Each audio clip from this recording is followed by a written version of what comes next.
me de Isaac Odwampo obetumi afem the great ampo mbrembrem wonu me nka mo ni ehwe too much G8 mo ye too much na me so me ye amo fire.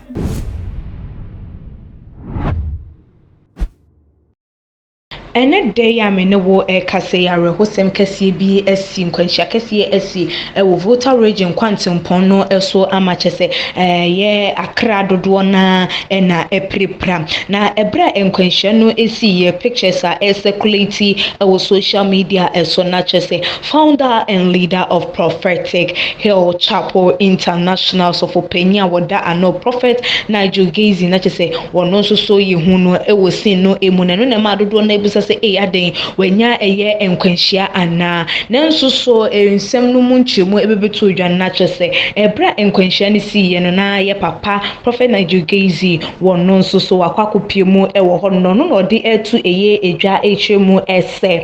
de nti e man nkwanhia no esi ye no na chese taxi driver no according to prophet Nigel Gaisie no taxi driver no LLC control of the wheel and a man divert ye edi ekokowura enwura no emu all because of a poor road nature of the environment potholes be brim and na ewo kwantempon no esunti a driver for no ye na agin say wo yi e de afa ho sene e be ya wontimi enye den enkonkoto to potholes ne no na chese man losi control ewo ni sia no eso anase ni wheel no eso ma wo divert ye de kokowura enwura no emu edi sankwanhia kese yi ebaye enti na chese pictures ebeto appoint no numom ene na pamfo no na eboa ama victims a womo involve here in the accident no womo ahwe womo na chese womo etimi arahwe womo de womo kopie mo ewo ayaresabia na de hu ehian ye de ama womo na eno ene we take it to any Facebook page so ena wo kokotro ensim bi edito hono a wo call on the government to say ehun bi hia sa womo mbra no mu ntwo woni information Volta region ene oye oti region kwantempon no eso esanse ekwan no awo hono mache penifo ababedi wo man su nenso aso mabu wo manim de egu so na wakwakoye Ghana ni mapa de na ehun bi hia so wode na no ebeto ensem no emu ebie sanse nani etuemu ena nkwanhia no esi ye na sei ena take it to ni page no eso no wo try na ebusuafo kame ho na menkenkan emfa emam o say alas I strongly hold as a Ghanaian, like any other, that successive governments have not been fair to Volta enclaves of Ghana, inclusive Oti region and its topographical area. Volta region needs an airport, good roads, and potable water now than ever. Northern enclaves have airports. The Western, Central, and Ashanti has airports. Why not Volta? Driving for close to 10 hours to Oti Dambai with these terrible roads, especially Peking, is just crazy. Let's keep talking. Ghana will be better. Thank you, Oti Dambai. The Jesus agenda. Takrade, you are next. Then who is all about the Jesus agenda? Always watch Hill TV.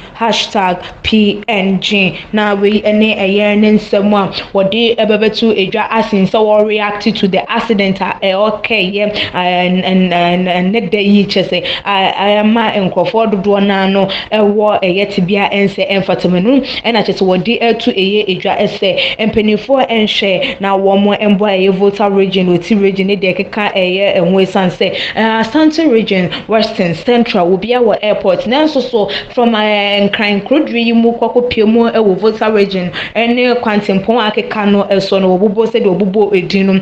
almost 10 hours na ni nyina mu no womo eni airport dia na chese esisie enti no womo nhwe na womo enye mfamo at least enye no krampo na womo kwan a enye no womo empanifo enhwem na womo enye emfa emmom se ne ebe ya enkwanhia sei no ebi entimi ensi esanse wo be drive for 10 hours to Dambai in the Oti region na ekwan enye edie enne na ebe den na enkwanhia nye den ensie enti wode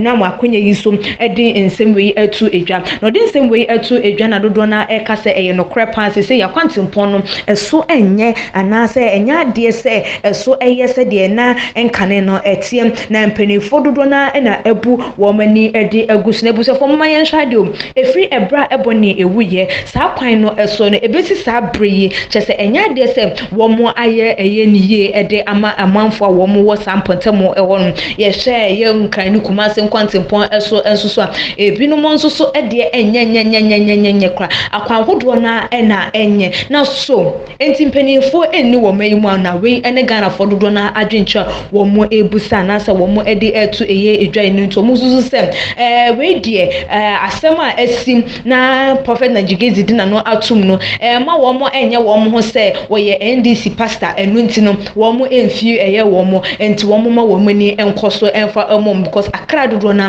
ɛna ɛhwɛ anaa dabi o abusuafoɔ mo ma yɛn hwɛ adum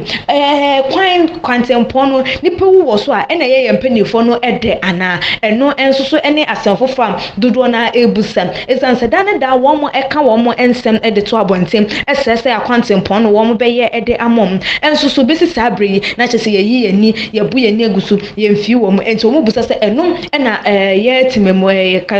ɛno ɛna mpanimfoɔ no wɔn ɛhwehwɛ anaa abusuafoɔ sɛdeɛ nsɛm no ɛkɔnkɔnhyia dodoɔ na ɛna esi nanso dan da yɛde yɛn nsɛm ɛto edwa ɛde ma mpanimfoɔ a wɔn ntie mpo na kyerɛ sɛ wɔn ayɛ den biem ɛna wosusu sɛ ebetumi ayɛ ɛde aboa ama nkwanhyia ɛkɔ soɔ ne awerɛhosɛm a esisi yi ɛtumi ayɛ den ato ɛtumi ɛtwa because